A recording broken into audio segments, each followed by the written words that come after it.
Hello everyone, welcome to Kumari's Kids channel. Today's story is going to be about an eggs, extraordinary egg, the ugly duckling story.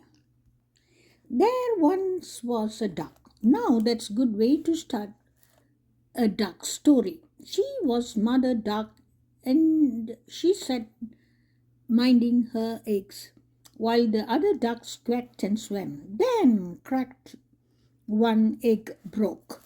Out popped a duckling as lovely as only a new baby duckling can be. The mother duck started quacking to tell all the others her baby had hatched. Then more eggs broke, and out of the eggs came little plump ducklings with very small legs. One egg was left, an egg that was just a bit bigger than all of the rest. The egg cracked at last and came out. A duckling so odd that it didn't look like a duckling at all.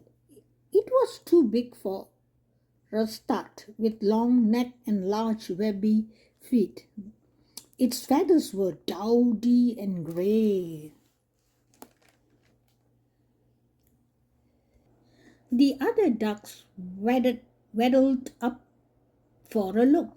"Oh, dearie me, no," muttered one duck. "Look at that long, skinny neck." Quacked a second duck. That a duckling?" gasped a third duck. "He's really quite handsome. I think well, sort of good looking anyway, or he will be one day," the mother duck quacked. As she cuddled her odd little duckling, "He'll never be ducky like us," the other ducks said, turning their heads away. "Never mind, dear," the mother duck told the odd duckling. "We'll show them all when you grow bigger." That didn't help much. The odd duckling's problem was that he was bigger already, bigger and much more awkward than any duckling could or should be. "Ugly, ugly, ugly," the other ducks quacked when he waddled down to the mud at the edge of the lake. "Clear off or we'll bust you." The biggest duck warned. The old duckling wandered sadly away from the lake. "Then goodness is gone," the other ducks quacked, but they couldn't console the duck mother. She searched for days, but she had to give up and admit that her little duck baby was lost.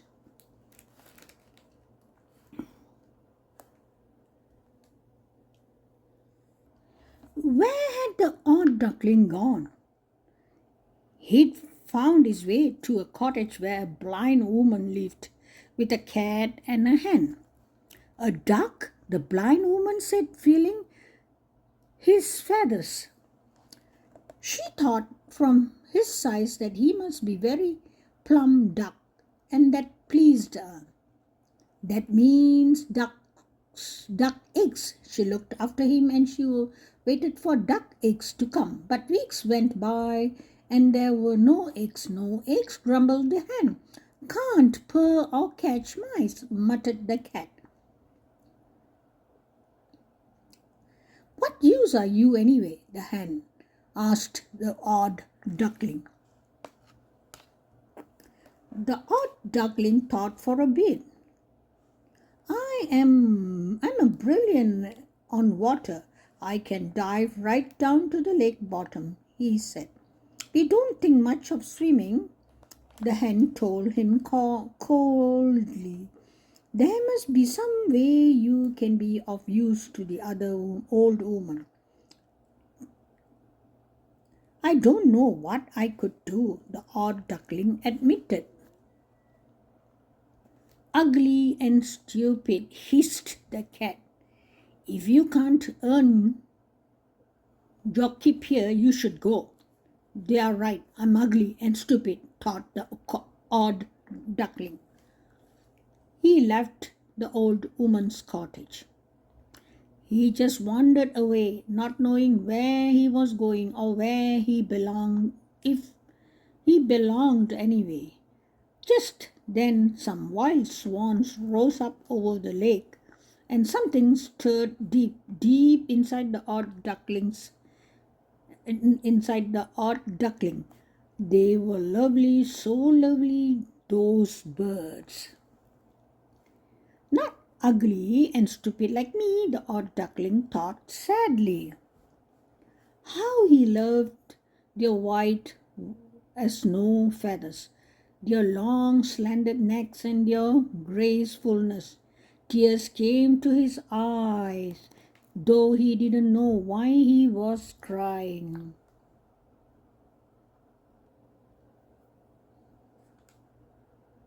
Summer passed into autumn and the beautiful swans flew away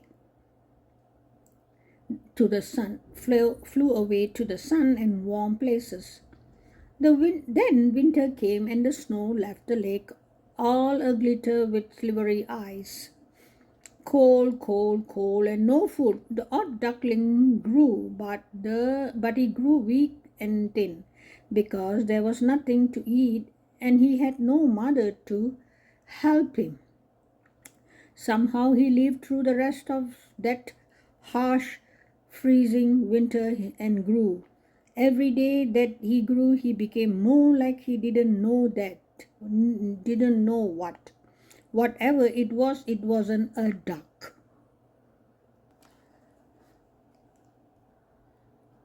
When springtime came and the wild swans returned, he heard their soft call. It seemed they were calling to him, but they couldn't be because he was ugly and odd. How I wish I was one of those beautiful birds, he thought, bowing his head. Then he looked at his reflection in the water and saw that his wish had come true. That's me, he woofed. I'm a swan. I'm a beautiful swan. I'm not an odd duck at all. Wait for me, he called to the other swans, and he spread his snow-white wings and rose over the lake to fly with his friends. The mother duck quacked with delight when he saw him glide over the lake full of beauty and grace. There goes my boy, she told all the others, bursting with pride.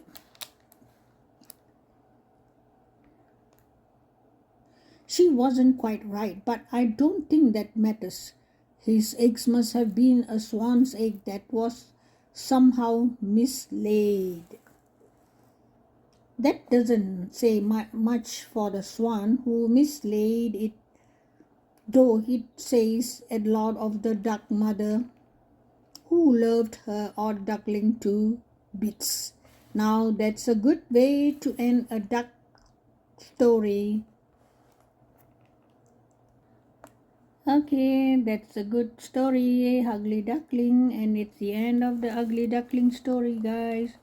I will see you guys in the next storytelling. Thank you.